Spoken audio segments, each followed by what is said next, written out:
champions. How are you today? How have you been doing all your spelling exercises? I hope you have enjoyed drilling your brain, your mind to get so many new words based on what I taught you the last time, the 4 spelling rules. Have you been doing that? Good. If you have been doing that, then you are very ready for my spelling rules part 2. Don't forget I told you spelling is so critical, so crucial to your understanding of the English language. It is not possible for you to be able to speak properly, understand what you are reading, if you do not know how to spell the words and even to pronounce them properly. So get ready for part 2 now of our spelling rules. Let's start.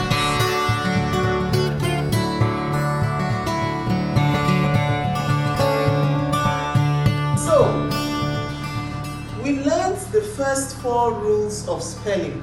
Today we are moving on to spelling rule number 5. And what does it say? It says vowel team rule.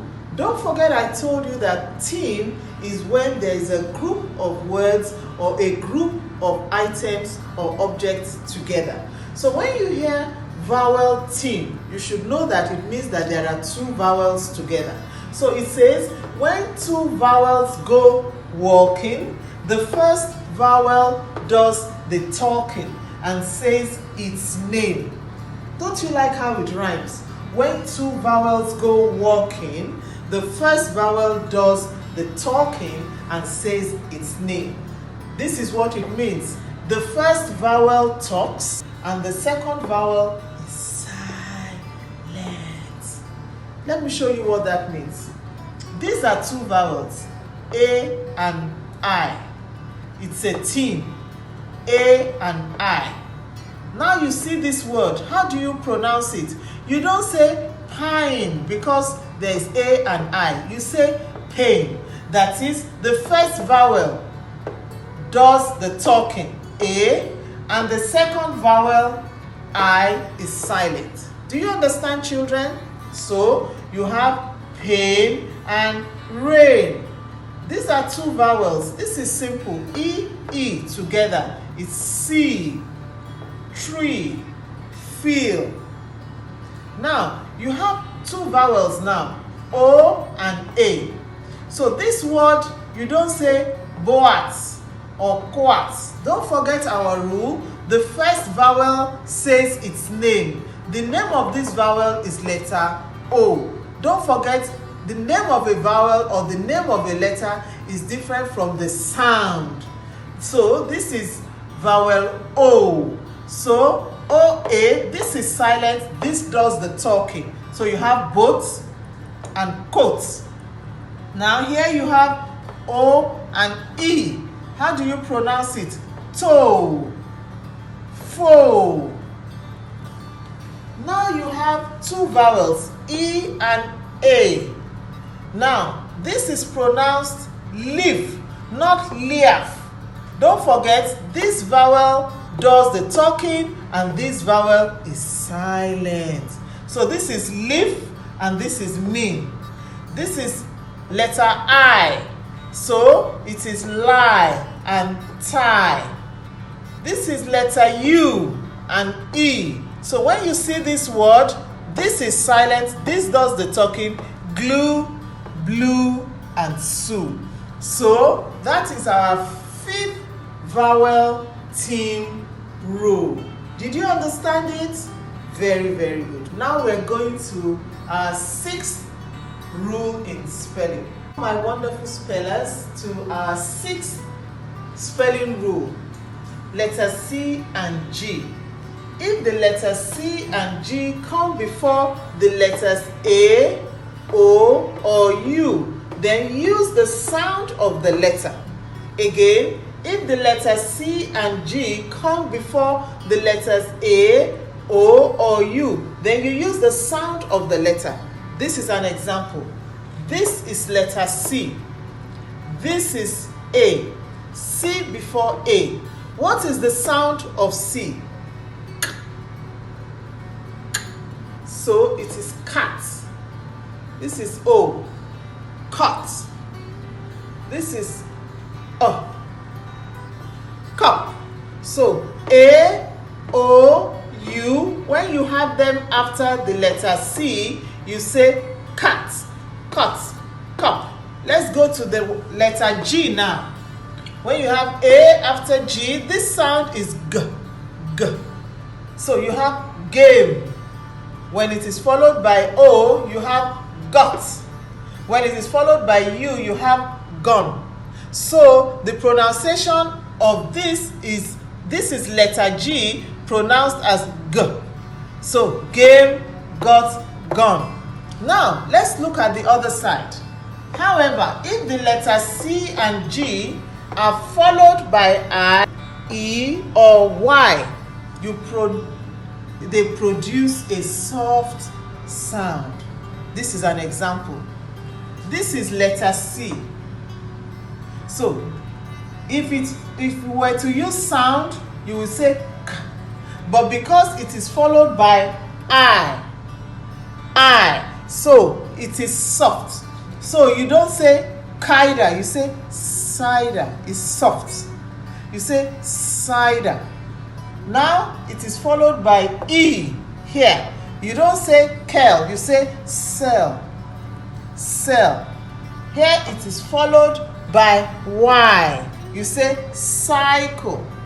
Cycle. You can see that the C here is silent because it is followed by I, E, and Y. Let's go over to G. This is letter G. Normally you are supposed to pronounce it with the sound G, G. But because it is followed by I, you make it soft, silent. You say giraffe, not giraffe, giraffe. Here G is followed by E.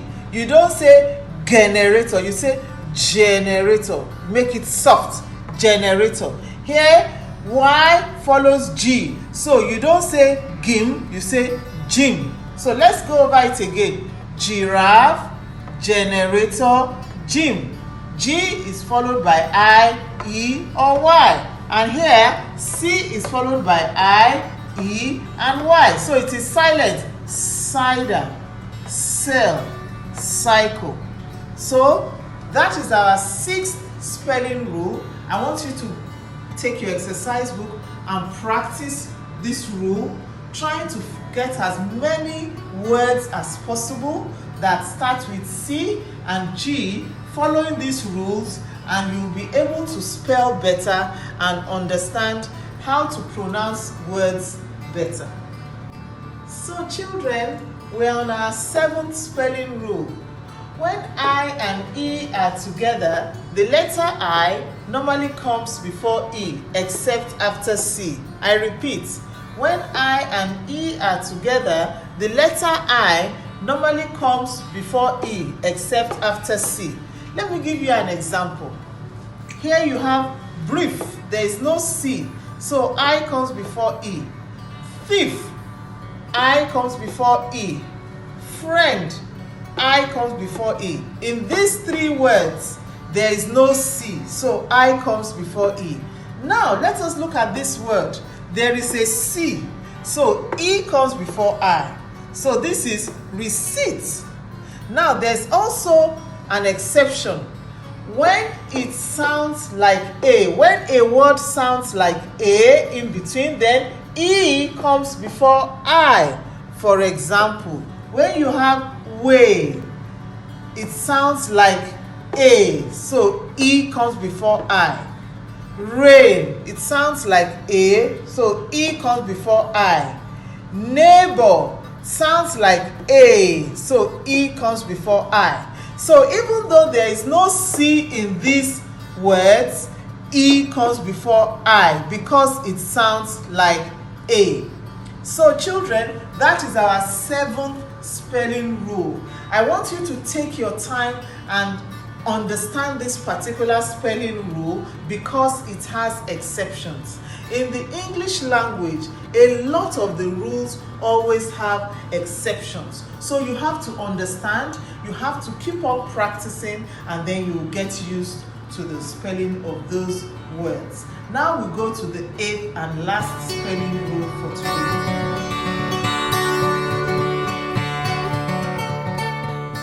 We are now on our last spelling rule, but this is a group of rules under common suffix rules. There are going to be 3 rules I'm going to give you under common suffix rules, and I want to explain what a suffix is, because you may wonder, what is a suffix? A suffix is a group of letters or a single letter added to a word to change the meaning of a word. Examples of a suffix is s, ed, ing, ful, est, er. Now, you have a word like cat. When you want to make it plural, you add s. This is a suffix. Now, play. This is a suffix. You add ed, played. Now, begin. This is a suffix, beginning. Joy. This is a suffix, joyful. Now, fine. You want to make it finest, you add est. Now, tall, er, taller. So these are just examples of suffix. Now we are going to go to the first rule under suffix. You need to know when you are adding ed, ing, ful, est, er, there are various rules. Let's go to those. Let's dive in straight to our first common suffix rule, now that we know the definition of a suffix. This is the first rule. It's called 1-1-1. That is 1 syllable, 1 vowel, and 1 consonant. 1 syllable, 1 vowel, and 1 consonant. I'm sure you know what a syllable is. A syllable is like a beat. Syllable. Syllable. That's 3 beats. So when you hear syllable, just think of a drum. So if a word has 1 syllable, 1 vowel, and 1 consonant, it is called the 1-1-1 rule. Then what do you do? So when you have a word with 1 syllable, 1 vowel, and 1 consonant, you double the last consonant before adding the suffix. Is that clear? When you have a word with 1 syllable, 1 vowel, and 1 consonant, you double the last consonant before adding the suffix. You already know your vowels are A, E, I, O, U, and every other letter in the alphabet is a consonant. So let's take this example. Tap. That is like 1 beat. Tap. So that is 1 syllable. It has 1 vowel. That is this. And it has 1 consonant at the end. So, tap. So, it is here. When you want to add your suffix ed, don't forget I explained to you suffix ed, ing, ful, and so on and so forth. So, because it has followed the rule of 1 syllable, 1 vowel, 1 consonant at the end, you now have tapped. You double the last consonant. This last consonant, you double it. So if you don't double it and you just put T-A-P-E-D, that is not tapped. That is taped. So this is the past tense of tap. To tap, to tap, to tap. So if they say tap, past tense of tap is tapped. Now let's go here. You have run. Run. 1 syllable, that is 1 tap. 1 vowel, that is U, and 1 consonant at the end. So when you want to add the suffix ing, you have to add another consonant and it becomes running. You have to add another consonant, it becomes running. Now let's take an example. Children, I want to show you some examples that don't follow the 1-1-1 rule. And if they don't follow the 1-1-1 rule, you will not double the last consonant. Let's take the word dream. Dream. Now, does it follow the suffix rule 111? Let's test it. Dream. Yes, it has one syllable. That is dream. One beat, one syllable. One vowel. No, it has two vowels. Consonants at the end, yes, but it has two vowels. So we are not going to double the last consonant. So we just add ing to make it dreaming. Now, jump.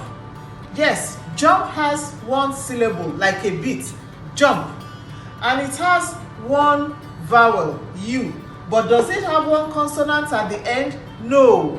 It has two consonants at the end. So we are not going to double the last consonant. We just add ing. Let's look at tall. Tall. Tall has a beat, yes, one syllable. It has one vowel, but it has two consonants at the end. So you just add est. You do not put another L at the end. Let's look at this word, open. Open. Does it have one syllable? No. You see, we told you that a syllable is a beat, but it has open. That's two syllables. So it's already out of the rule. Open, two syllables. Yes, it has one vowel and it has a consonant at the end, but because it has more than one syllable, you do not add another N. You just add ed as a suffix. So that is our first common suffix rule 111. Try and read this over and over again and give yourself a lot of examples till you get perfect. Let's go to the second suffix rule. Now we have another common suffix rule. It's called the magic E rule. When you have some words that end with E, you drop the E before adding the suffix. For example, tape. You want to make it taping, so you have to drop the E. See? T-A-P. Drop the E and then add ing. You want to make it taped. You drop the E and you call it taped because you added the suffix ed. This is the suffix ing. This is the suffix ed that you added. Now, another rule with suffix is that when a noun ends with the letter Y, you change the Y to I unless you have a vowel before the Y. This is an example. Baby. Baby ends with Y. And before Y you have a consonant, not a vowel. So you remove that Y and add IES to make it plural. It is wrong for you to say BABYS. It is wrong.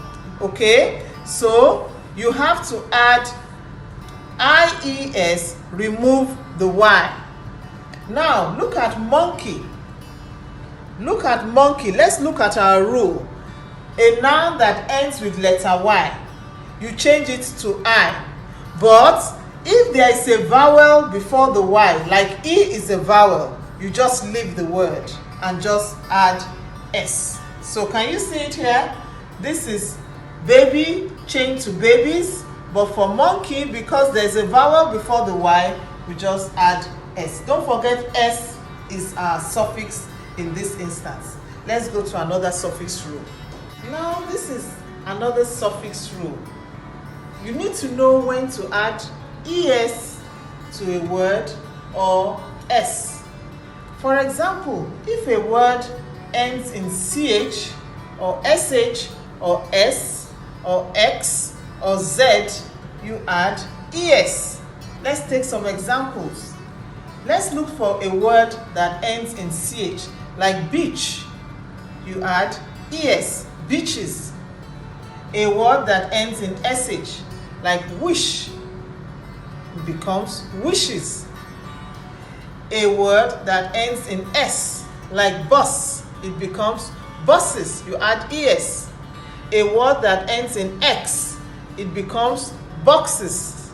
A word that ends in Z, buzz, it becomes buzzes. So, children, note that when words end in CH, SH, S, X, and Z, you add ES.